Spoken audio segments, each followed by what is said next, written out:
bag ni lah punca. Ada seorang influencer ni very popular, kena tipu hidup-hidup 10,000. Kerja penat-penat 10,000 melayang terbang. So this client dia datang pada kita, dia nak jual bag ni pada kita. Katanya anak dia yang hadiahkan. Tapi bila kita check balik, kita nampak macam bag ni macam ada something suspicious. Yang pertama adalah, to be honest aku cakap, kalau korang bukan peminat tegar goyat ataupun goyah, and korang tak ada ilmu appraiser, confirm korang kena tipu. Sebab aku pun almost kena tipu. Aku cakap, ni kualiti memang baik ni. Jahitan, printing, stitching, alignment, semua memang gempak. Tapi dia ada buat satu silap yang besar. Yang pertama adalah, tak silap aku lah kan. Aku tak tahulah kalau tiba-tiba upgrade dan aku tak di-inform dan aku tak upgrade aku knowledge ke apa. Goyat tak datang dengan kotak tau. Okay, so dia hanya akan datang dengan dust bag dan paper bag saja. Itu yang pertama.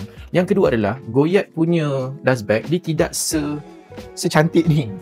Dia punya dust bag macam tu je, faham tak?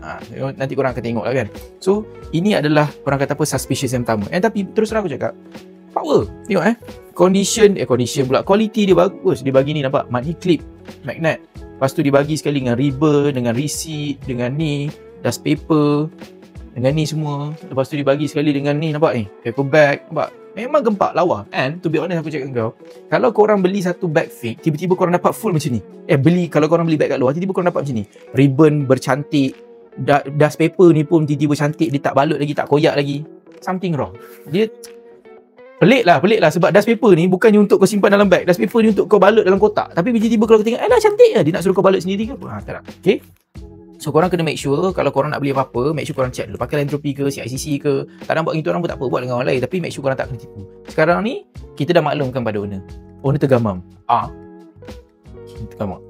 So sampai sekarang lah tak ambil lagi bag ni. So sekarang kalau bag ni tak ambil dalam tempoh 2 minggu, korang rasa kita nak buat apa?